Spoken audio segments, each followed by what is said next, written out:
आपका स्वागत है। हमारे ब्लॉग में माता शबरी को रामायण के पात्रों में विशेष स्थान दिया गया है। शबरी माता ने अपना संपूर्ण जीवन श्री राम की भक्ति में बिताया। रामायण के अनुसार सीता की खोज करते हुए भगवान राम की शबरी से भेंट हुई थी। इसके लिए उन्होंने सालों तक मर्यादा पुरुषोत्तम राम की प्रतीक्षा की। रामायण के उस प्रसंग को तो सभी जानते हैं कि श्री राम ने शबरी के हाथों से बेर खाए थे। लेकिन क्या आप जानते हैं आखिर किसने शबरी माता को श्री राम की भक्ति का वरदान दिया था? क्यों सालों तक शबरी श्री राम की प्रतीक्षा करती रहीं? आइए जानते हैं इन सवालों के जवाब।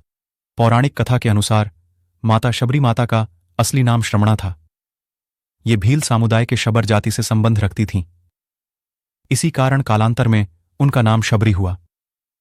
शबरी के पिता भीलों के मुखिया थे। उन्होंने शबरी का विवाह भील कुमार से तय कर दिया। शादी से पहले कई भेद्ध बकरियों को बलि के लिए लाया गया, जिन्हें देखकर शबरी का मन विचलित हो उठा, क्योंकि उन्हें बेजुबान जानवरों से बेहद लगाव था।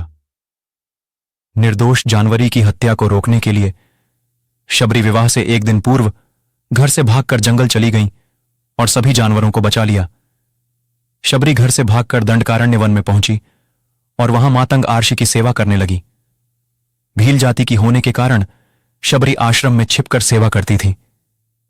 एक दिन शबरी की सेवा भावना देखकर मुनिवर अत्यंत प्रसन्न हुए और उन्होंने अपने आश्रम में शबरी को शरण दे दी। उन्होंने मातंग ऋषि से ही धर्म और शास्त्र का ज्ञान प्राप्त किया। मातंग ऋषि ने ही शबरी को श्री राम की भक्ति करने को कहा। माता सीता की खोज में जब श्री राम शबरी की कुटिया पहुंचे तो वह भाव विभोर हो गईं और उनकी आंखों से आंसू बहने लगे। कहते हैं, एक दिन जब आर्षि मातंग को लगा कि उनका अंत समय निकट है, तो उन्होंने शबरी से कहा कि वे अपने आश्रम में ही प्रभु श्री राम की प्रतीक्षा करें। वे एक दिन अवश्य ही उनसे मिलने आएंगे और उसके बाद ही तुम्हें मोक्ष प्राप्त होगा।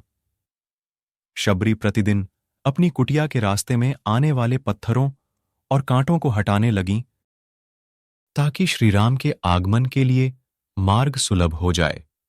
रोज ताजे फल और बेर तोड़कर श्री राम के लिए रखती कि शबरी ने श्री राम को स्वयं छककर सिर्फ मीठे बेर खिलाए, जिसे भगवान राम ने भी भक्ति के वश होकर प्रेम से खाए।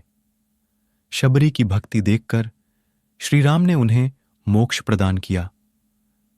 आपको वीडियो अच्छा लगा हो तो वीडियो को लाइक करें और चैनल को सब्सक्राइब करें